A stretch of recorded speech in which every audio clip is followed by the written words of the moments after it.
Hello friend, this is a young unmarried girl and she has a left sided large ovarian dermoid cyst and we will perform laparoscopic ovarian dermoid cystectomy.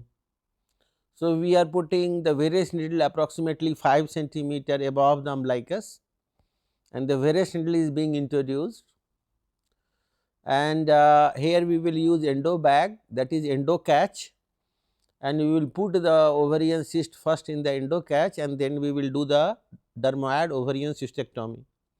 So, varus needle is introduced and we can see now there is a red color marking on the varus needle. This is ethicon varus needle and this is irrigation suction and hanging drop test.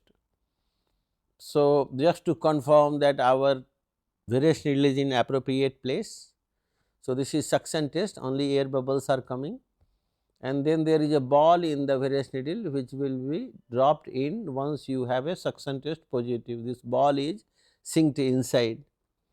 After that, we will attach the tubing of insufflator and we will start insufflating at a rate of 1 liter per minute. And slowly we can see distension of the abdomen is started and she has taken approximately 3 liter of the CO2 and abdomen is distended. So, this is a dermoid cyst and MRI has seen that there is a lot of tooth and the hairs are there inside the dermoid cyst. As you know, all the remnant of the epidermal tissue will be found in the dermoid cyst and we have to prevent a spillage and carefully we have to remove the entire cyst, protecting the ovary because she is unmarried. So, she has the potential risk of infertility if the ovary will get damaged. So, now the pneumoperitoneum is almost slowly complete and we will now enlarge the incision to 11 mm to put the optical port. So, this incision is extending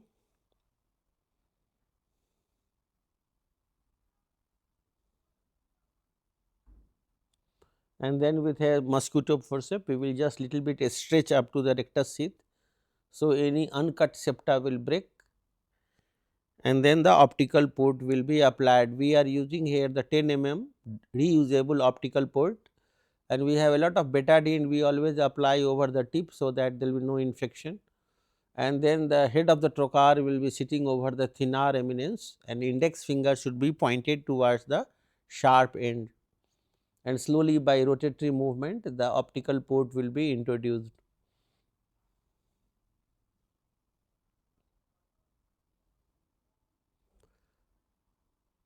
So, it is done. Now, we will connect the tubing of the insufflator and the rate of the flow initially which was 1 liter per minute, that will be increased to the maximum flow of 10 liter per minute, and then telescope is being introduced.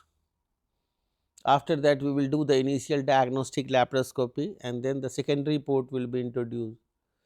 So, you can put the index finger over the upper border of pubic symphysis and thumb over the umbilicus and the snuff box will be the second port.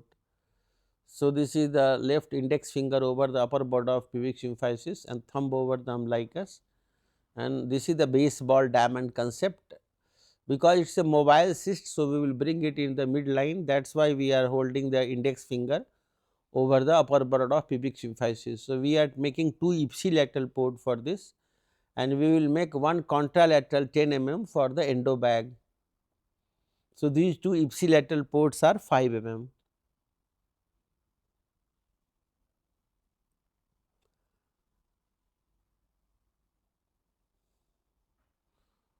So, this is the first ipsilateral port is introduced. After that, we will put the atraumatic grasper and the patient head should go down so that all the bowel will be moved up, and this is the second epigastric port, that is approximately 1 centimeter above and medial to the anterior superior iliac spine or 7.5 centimeter below and lateral to the second port. So, these are the distance between these two ports are 7.5 centimeter in the arc of 18 centimeter, and this is the contralateral port at the level of umbilicus.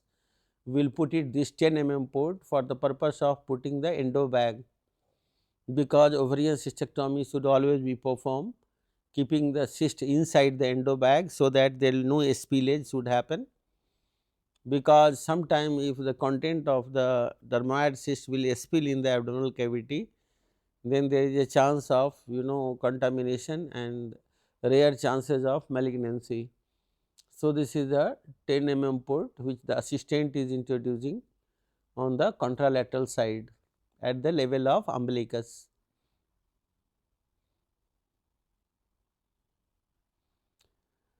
So, now we are using this endo catch. This is a commercially available very high quality endo bag. It has a metal ring and as well as a purse string. So, we will introduce it with the 10 port and we will start the surgery. So, using the gloves endo bag and simple polypropylene endo bag is not good, because they are not self retaining, but this endo bag has advantage that it is self retaining and it does not get collapsed, and because it has a metal ring. So, always it keep the mouth open and it can hold the ovary inside the bag. So, this has a suture also all around, that is purse string and one metal ring. So, now we are opening this suture and then introduce into the contralateral port. We should not use endo bag in the port where you are standing, otherwise it will sword with your working instrument. So, always endo bag should be introduced from the port of the opposite side, and that will have better outcome. So, this endo bag is introduced and now we will start procedure. So, now we will show you the inside the abdomen, how the things look like, and we will perform the ovarian cystectomy. So, this was the outer view of the port position and the introduction of the all the port, and now this endo catch is inside the abdomen.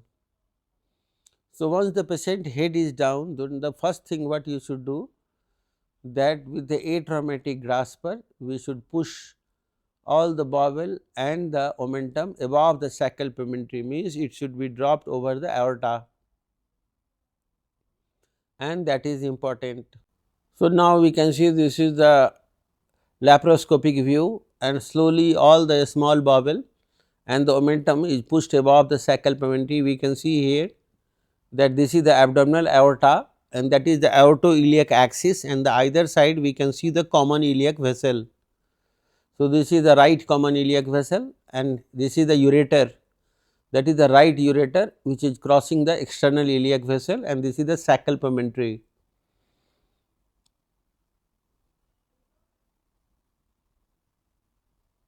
So, this is the normal pelvis. We can see the sigmoid colon is little bit adhered on the left side, but these are the natural adhesions, and this is the ovarian cyst. This is the uterus, uterus is fine, this is looking good, and this is the cyst. We can see that this is the endo bag now, and this endo bag will be opened, that is endo catch from Johnson and Johnson, and then the cyst will be dropped inside, and this automatically opens and it has a metal ring. So, it is self retaining, and if any spillage happen, it will go into the endo bag and it will not contaminate the abdominal cavity. We are seeing here two cysts are there. This is the one large cyst and one other cyst, the two cyst is visible. Now, this is the aspiration needle which will aspirate the fluid content. Advantage of aspiration is that you can hold the cystic wall better, otherwise it will slip from your instrument, and the holding the cyst and enucleating from the ovarian cortex will be difficult. So, as much fluid as we can aspirate, we have aspirated, and then we can see size of the cyst is reduced. After that, with the harmonic, anti-meso-ovarian border will be cut with the harmonic, taking care that only the ovarian cortex should cut, and longitudinal anti-meso-ovarian incision is given over the ovarian cortex with the harmonic scalpel.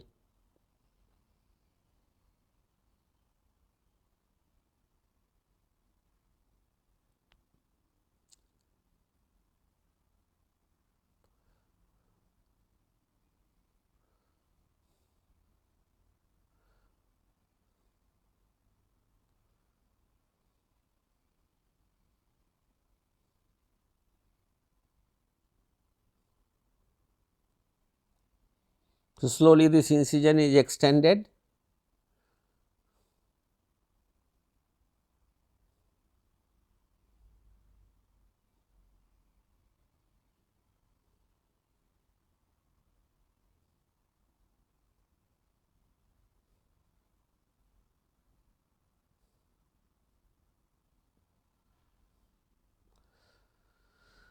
After that, we will take the two Maryland and stripping the ovarian cortex, and slowly we can see this is a cystic wall is visible, and with the opening of jaw of the Maryland all around we have to make a space, and the cyst should be carefully separated from the ovary.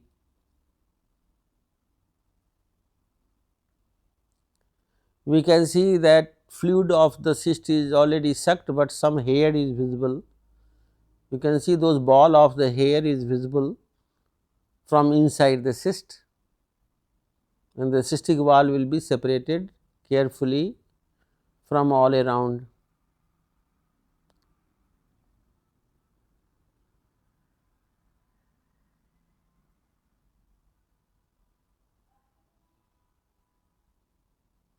So, this is pushing and pulling technique, left hand will pull and right will push, again right will hold, left will push. So, ambidextrity is required and all around equally you will separate it.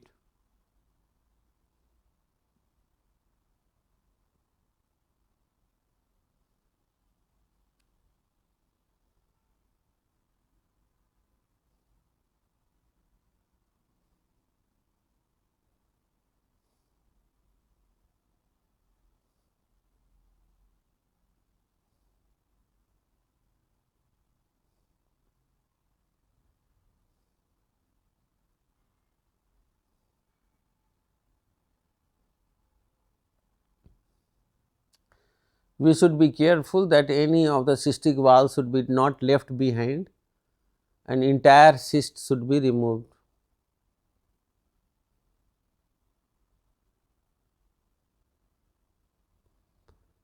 We can see there is little spillage. So, in the immediately suction will be brought, because we do not want that endobag should fill up, because if this bag will fill up, then the cystic content will go to the abdominal cavity. What you are seeing sigmoid colon is visible, but that is because of transparent endobag, and that endobag is covering the entire sigmoid colon and the pelvis, and the ovary is completely inside the endobag. So, any spillage is not going in the abdominal cavity, it is inside the endobag.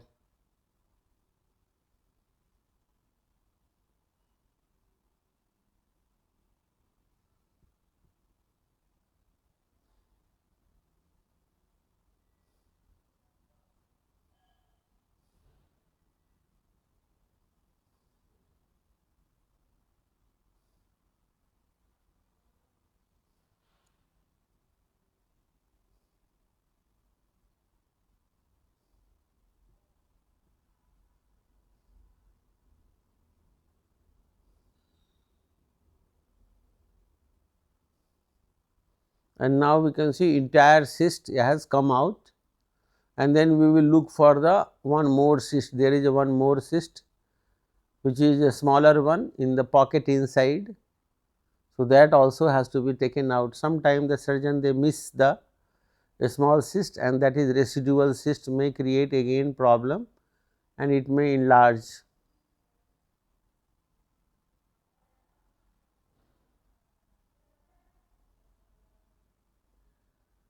So, this is the another cystic pocket,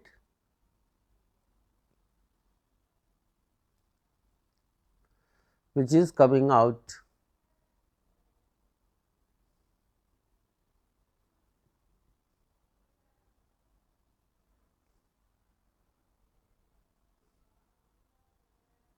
And this also is completely out. After that, we will check the cavity and we will suck all the oozing of the blood or any of the cystic fluid. After that, we will do with the harmonic little marsupialization of the margins, and fulguration of the oozer.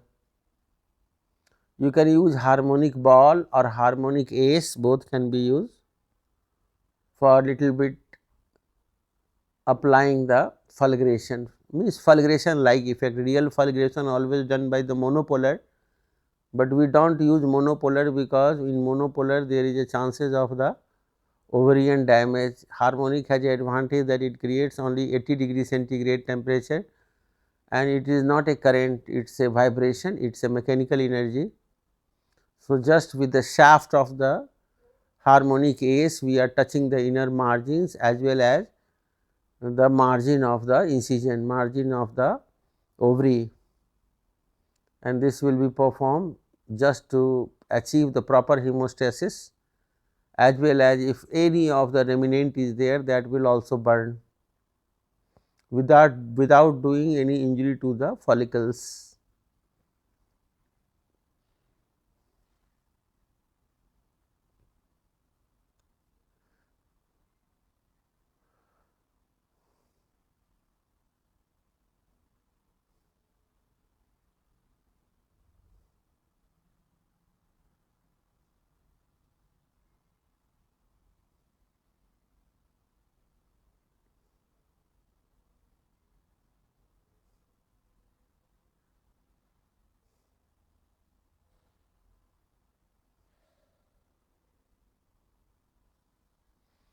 So, it is over. Now, we will invert the margin of the cyst inside the cystic and then we will drop it in the ovarian fossa.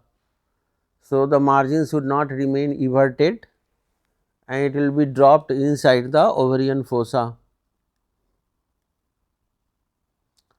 After that, we will close the mouth of the endobag and endobag will be taken out. So, once the mouth of the endobag is out, then we have to take one artery forceps. This is the mouth of the endobag will be pulled out and the cannula also will be removed.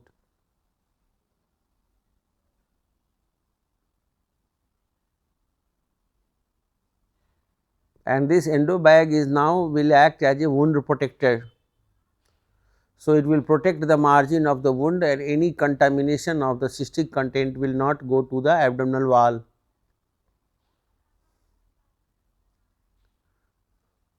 So, now with the artery forceps or ovum forceps, slowly these all cystic content will be pulled out and the assistant will hold the endobag margins, he will open it so that you can get a proper vision and care should be taken that this endobag should not rupture.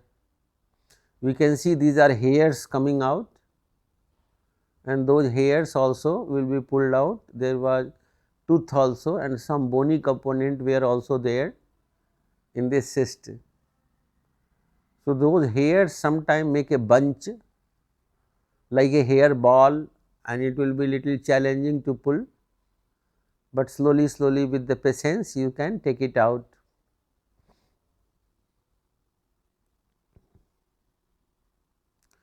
We generally avoid enlarging the incision because this is a young girl. So, if you will enlarge the incision, a scar will be visible. So, it is better to get your some time to take it by slowly one by one rather than enlarging the incision. And we can see these hairs are coming out.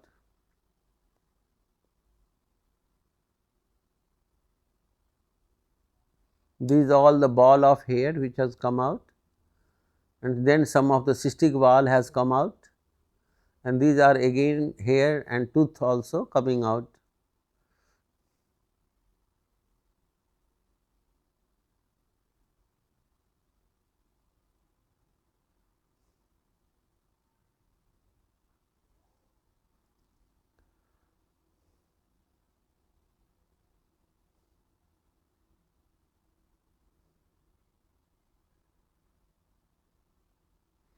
Once the majority of the content of the endobag will come out, then endobag also will come out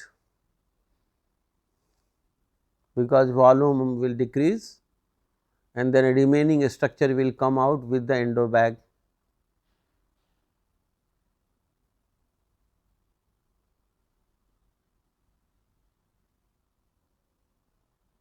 So, this is out.